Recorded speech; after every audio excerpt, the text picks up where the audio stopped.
नमस्ते, मी अश्विनी।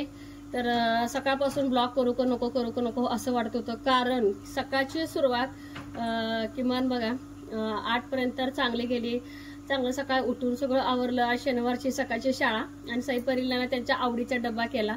आणि आज सकाळची शाळा काय होती ते सांगते। आणि आज ना वंदे मातरम या राष्ट्रगीताला ना बरोबर 150 वर्ष पूर्ण झालेत ना, तर शाळेमध्ये त्यांचा कार्यक्रम होता, त्यामुळे त्यांची सकाळची शाळा होती। परत 8 वाजता बरोबर बघा मला सकाळी जेव्हा आम्ही सगळं देवपूजा कपडे वगैरे आवरलं आणि मी आणि आई ना चुलीवरती चपाती करायला घेतलं। एकच चपाती लाटली होती, तर एकदम माझ्या जावेचे म्हणजे आशाताईचा फोन आला। नेहमी तुम्हाला हसत खेळत विनोद करणारी आशाताई, जे म्हणजे शांत बसणाऱ्या सुद्धा ना माणसाला हसवणारी आशाताई, परत न बोलणाऱ्या माणसाला सुद्धा बोलणारे असं तुम्हाला 100% बोलायला लावणारीच अशी माझी ती जाऊ आहे। आणि एकदम त्यांचा फोन आला, मी पण थोडे घाबरले, इतक्या सकाळ सकाळी का फोन आला। आणि एक मनात एक असा प्रश्न पडला की गावात एक बारशाचा आमच्या जवळच्या भावकीतच ना कार्यक्रम आहे। मला वाटलं आता सकाळी किती वाजता जायचं ह्या नियोजनाला फोन केला असतं, कारण नेहमी तुम्हाला आम्ही दोघे दिसतो, कुठे हळदी कुंकवाला असो का सणावारला कार्यक्रमाला आम्ही एकत्र असतो। पण त्यांचा आवाज इतकं रडत रडत आवाज आला ना, तर ते आठवलं तरी अंगाला काटा येतं। तर मला त्यांच्या रडण्याने एक तर मला काही समजलंच नाही। अश्विनी अश्विनी एवढंच करले आणि पप्पा पप्पा एवढंच करायला। हाय अशी मी आईने सुद्धा सांगितलं नाही, तर हाय अशी बोलतच घरामागच त्यांचं घर आहे, त्यांच्या घरी गेले। एकदम त्या खूप रडायला लागल्या। तर त्यांना सुरुवातीला त्यांचे पप्पा एक्सपायर झाले हे कळालं नव्हतं, फक्त एवढंच कळालं होतं की 2 दिवसापूर्वी पप्पा त्यांचे ऍडमिट होते हे आम्हाला माहिती होतं की अश्विनी आम्ही असं चाललोय। तर त्यांचं माहेर पण असं आहे ना, गुजरातमध्ये बडोद्यामध्ये माहेर आहे, पटकन जाऊन भेटून यावं असंही त्यांचं माहेर नाहीये। तर खूप अवघड असं सकाळी झालं। परत त्यांची आवरावर पहिलं झाली होती, तर त्यांची पण मका आपल्यासारखीच का नाही वाळत घातलेली आहे। तर ते मकाकडे लक्ष द्या वगैरे किंवा आम्ही चाललोय ही कल्पना देऊन चालल्या। खूप रडत होते आणि आम्ही सातवण करून तर किती करणार। घरी आल्यानंतर परत आईंना सांगितले, परत आई पण लगेच भेटायला आल्या आणि त्या लगेच एक 15 मिनिटाच्या आत निघून गेल्या त्यांची पूर्ण फॅमिली। परत त्यांचा 9 वाजता जो फोन आला, इतक्या जोरात रडाले की अश्विनी पप्पा गेले। तर इतकं वाईट वाटलं ना की बघा वडील एक अशी म्हणजे वडील एक असं आहे ना की सांगू शकत नाही। वडिलाच्या हृदयामध्ये जे साठवलेलं लेकींच्या बद्दल लेकांच्या बद्दल जे प्रेम असतं ना, जसं आता आपण बायका आपण पण आता एक आईच आहे की आपण काय करतो, आपली प्रेम भावना सगळं व्यक्त करत असतो। आपल्या मनातलं जे काय असेल, वाईट असो चांगलं असो, ते आपण जास्त मनात ठेवत नाही, पटकन आपल्या लेकरावरती प्रेम दर्शवतो। वडील पण प्रेम दाखवतात, पण जी आतली जी घट्ट भावना असते ना, ते वडिलांच्या जे काळजातच जे बाहेर म्हणजे बायकांचं जेवढं बाहेर पडतं ना तेवढं साठवून ठेवलेलं असतं। आणि प्रत्येकाचे वडील हे सारखेच असतात। आणि एकदम असं वाटलं, वडील म्हणजे खरं सांगते आई तरी सावली देणारी माऊली असते, पण जशी वटवृक्षाची ना विशाल सावली असते ना कधी न संपणारी, तशी वडिलांची सावली असते। तर ती सावली एकदम गेल्यासारखेच वाटले। तिचे वडील गेल्याचे जेव्हा ते मला फोन करून सांगत होते, आणि विशेष म्हणजे त्या स्वतःहून मला फोन करून सांगितलं की अश्विनी आता पप्पा राहिलेले नाहीयेत 9 वाजता। हात पाय माझे पण अक्षरशः कापायला लागले। असं कोणाच्याही बरोबर येऊ नये। माणूस जन्मताना जितकं आनंद दर्शवतो किती आनंद होतो, मुलगा असो किंवा मुलगी असो, की मला मूल झालं म्हणून किती आनंदामध्ये त्याचं वाजत गाजत आपण त्याचं स्वागत करत असतो। पण का माहिती असा एक क्षण असतो, आलेल्या सगळ्या माणसांना जायचंच असते कधी, पण ते आपलं मन स्वीकारत कधीच नाही। इतकं मन ते ना म्हणजे हे होतं ना त्रासदायक। एखादी व्यक्ती आपल्या जेव्हा सोडून जाते ना, ते आपल्याला ना म्हणजे आपण ते स्वीकारतच नाही की ती व्यक्ती आपल्यात नाहीये। बिचारीला फक्त इतकंच की बघा बडोदा आता काय म्हणजे असं जवळ नाहीये की पटकन जावावं करावं। परत तिच्या भावाचा फोन आला, मूळ गाव त्यांचं पांडेगाव आहे, जसं की बघा कवठे महाकाळ तालुक्यातच आहे ते गाव। परत पप्पांना इकडं आणायचं आहे भाऊकीच्या गावामध्ये। आमच्या इकडं बघा खेड्यात तर अजून पण अशी प्रथा आहे, तुम्ही कुठेही जा कुठेही राहा कितीही पैसा पाणी कमवा, पण आपल्या मातीतच येऊन मिसळावं लागतं, आपल्या भाऊकीतच येऊन मिसळावं लागतं। परत इकडं आणायचं प्रेत ठरलं, त्यावेळेस परत त्या घरी आल्या। घरी आल्यानंतर इतक्या कवठाळून ज्या रडत होत्या तुम्हाला सांगते, खूप म्हणजे खूप असं रडत होत्या। इतकं वाईट वाटलं ना, सगळ्या बायका आम्ही जमा झालो।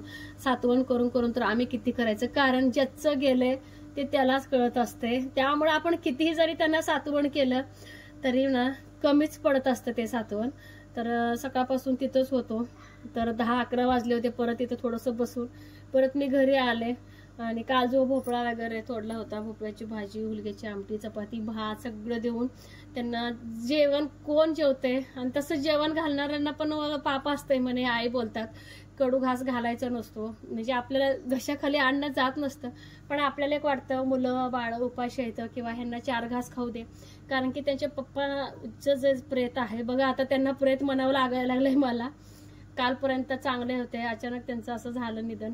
तर ते त्यांना सकाळी यायला 7-8 वाजणार, कारण की 14-15 तासाचा प्रवास आहे ना, त्यामुळं मग तिथं थोड्या वेळ बसून आले. परत घरी आले. परत मी त्यांच्याकडे परत माझ्या चुलत जावा वगैरे सगळे मिळून परत आशाताईला भेटायला गेलो. इतक्या रडत होत्या ना, रडून रडून तर किती रडायचं.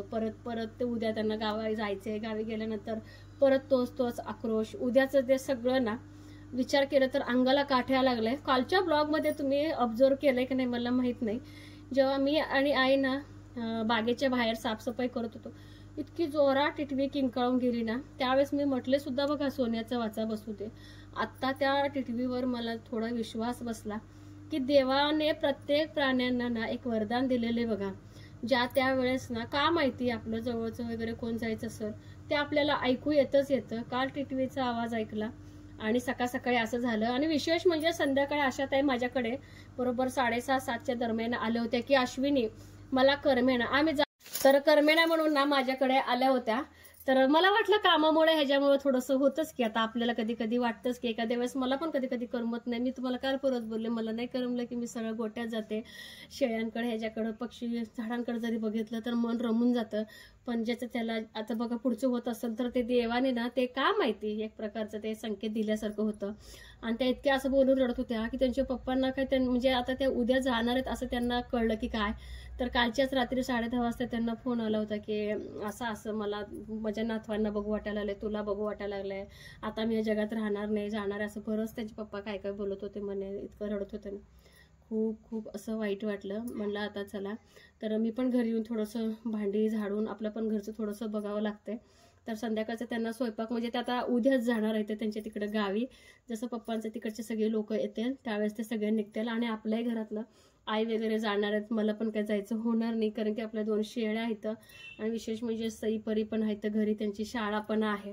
त्यामुळे मग आई परत म्हणजे धीर हे ते सगळे जातील. तर सगळे इकडेच येणार आहेत आणि आपलीच गाडी परत म्हणजे शेजारचे जे चुलत सासूबाई आहेत, इकडचे एक सासूबाई, परत आपल्या घरा शेजारी एक सासूबाई येतं, त्या सासूबाई, मग सगळे आपल्याच बरोबर मग ते जातील. आणि गाडीत जागा पण तेवढी पाहिजे. आणि दिवसभर आशाताई म्हणजे सातवण देऊनच मलाच इतकं डोकं दुखवलं ना, इतकं त्यांचं रडणं वगैरे दिवसभर तेच ऐकून ना कसं तरी वाटायला लागलंय. म्हटलं आता घरी येऊन आपलं पण घरचं थोडंसं स्वयंपाक करावं आणि संध्याकाळचं त्यांना स्वयंपाक काहीच बनवू नका म्हणलं. आता संध्याकाळ स्वयंपाक म्हणजे गावातल्या जाऊबाई त्या देतो म्हणलेत. ठीक आहे म्हणलं. तर सकाळी त्या म्हणतो ते की अश्विनी तर आपण दोघी करू. म्हणलं नको ठीक आहे, माझं मी करून आणते, वाटलंच तुम्ही संध्याकाळी द्या. तर अशा वेळेस ना आपण सगळे एकजूट राहणे खूप गरजेचं आहे. त्यामुळं माणसाला ना थोडंसं आधार पण म्हणजे आधार मिळतो. आणि खरंच खूप वाईट घटना घडली. अगदी अचानक सगळं झाल्यामुळं सगळेच घाबरलेत, सगळेच बिथरलेत. तर काय सांगू शकत नाही तुम्हाला. आणि वातावरण जर बाहेरचं जर बोललं, इतकं असं वाईट वातावरण म्हणजे ना एक प्रकारचं त्यातलं आनंद किंवा जे दररोज आपण फिलिंग करतो ना ते काहीच नाही. अगदी शांत असं वाटतंय, खूप शांत असं वाटतंय. म्हणलं आता घरातलं पटकन स्वयंपाक करून परत त्यांच्याकडे थोडंसं बसून वगैरे या म्हटलं, त्यांना पण थोडंसं बरं वाटेल. आणि त्या पण आता उद्या जातेल्या. तर असं आज दिवसभराची घटना घडली. खरंच खूप वाईट घटना घडली. म्हणलं चला तर तुमच्याशी शेअर करावं. तर चला आता इथंच व्हिडिओचा एंड करणार आहे. पटकन स्वयंपाक माझ्या पण घरातनं बनवून परत तिकडं आशाताईकडे थोडंसं